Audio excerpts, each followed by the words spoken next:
Two well-known rock bands are impacting southern Utah. The I-15 project affects traffic on Washington City's Main Street, and the history of Gunlock is revealed by a local veteran. You're watching St. George News at 5.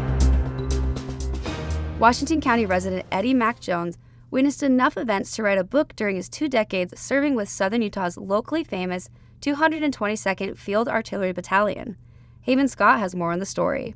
For his first book, named Gunlock Stories, Washington County author Mac Jones tells stories of laughter, natural phenomenon, and a few tragedies. When growing up in a small town, deaths of a local were something remembered by everyone. Such was the case of a young man visiting Gunlock in the early 40s. Were racing on the work horses, which are huge horses, and they crashed into the cows that were just around the corner that their other brothers were bringing up the road. In 1944, residents got a glimpse of Aurora Borealis, also known as the Northern Lights, Jones noted. We was all out in Gunlock at 1 a.m. in our shorts looking at them.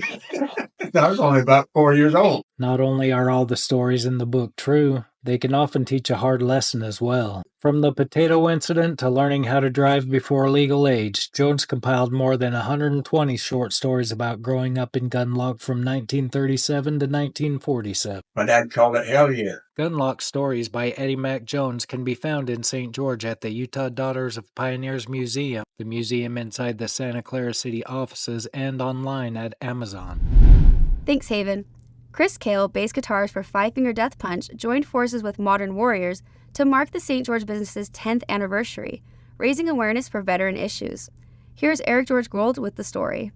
Chris Cale didn't perform Saturday at Modern Warriors, but he still got the rock star treatment in St. George. The bassist for the heavy metal band Five Finger Death Punch and brand spokesman for Modern Warriors was back in town, helping the local business celebrate its 10th anniversary and also raising awareness and money for veterans. The Utah Veterans Alliance was the chosen charity at the event, and over 50 different vendors participated. Thanks, Eric. Washington City's Main Street traffic is changing again as the I-15 overpass project progresses. Here's Haven Scott with the updates.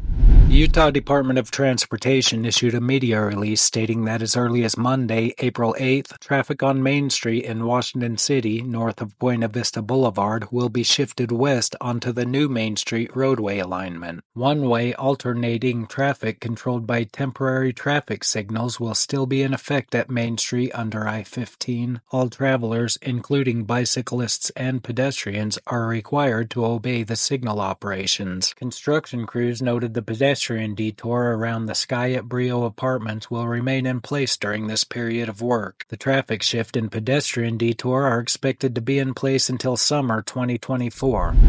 Thanks, Haven. A Southern Utah doctor says heart attack victims are getting younger. Here's Chris Reed with the story. Nick Schultz is the typically healthy and active young Southern Utahn. He runs regularly, enjoys the great outdoors, and practices jiu-jitsu.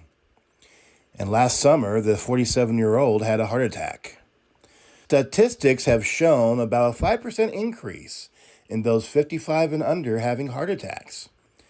Schultz now wants people in his Gen X and millennial age brackets to know that if it happened to him, it could happen to them.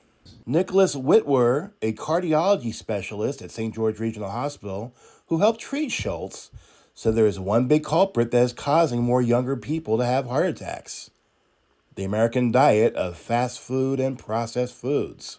I do think our overall diets in general, we go for the easy foods and the convenient foods, which are not always the healthy foods. The inexpensive foods are the ones that aren't the healthiest for us, and we do the best we can and we try to eat better, but I do think overall the American diet is a huge factor in the prevalence of heart disease. Local doctors say younger people should make sure to include a blood test and cholesterol check that can detect a heart attack risk as part of a yearly checkup, as well as take into account any possible warning signs or family history. Now I'm going to send it over to Aaron Crane for what is going on in local sports.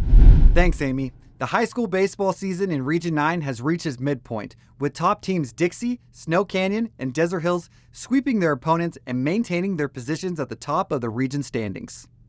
Desert Hills secured 2 victories over Cedar, while Dixie beat Pineview twice, and Snow Canyon defeated Crimson Cliffs in 2 consecutive games. More than 600 athletes from 21 high schools competed in the Hurricane Pizza Hut Invitational Track Meet, with all 7 Region 9 high schools participating.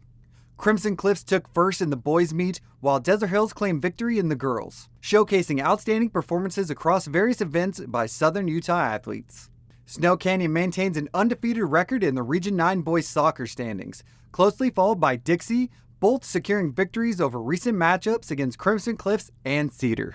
Pineview and Crimson Cliffs lead Region 9 boys volleyball standings, with Pineview undefeated at 6-0 and Crimson Cliffs at 4-1. In a recent matchup, Pineview narrowly defeated Crimson Cliffs 3-2, with junior Nathan Mitchell leading Pineview with 15 kills, while sophomore Cohen Romney led Crimson Cliffs with 15 kills and 16 digs.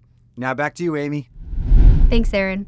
Foreigners bassist Jeff Pilson promises a high-energy show at Tuacahn Amphitheater on April 11th and 12th, embodying the same passion the band had 47 years ago, with classic hits like Cold as Ice, Hot-Blooded, and I Want to Know What Love Is. The performance will feature a collaboration with local students from Vista School, adding an unforgettable element to the concert experience. Thank you for watching St. George News at 5. I'm Amy Bennett with St. George News, your #1 source for local news. This has been St. George News at 5.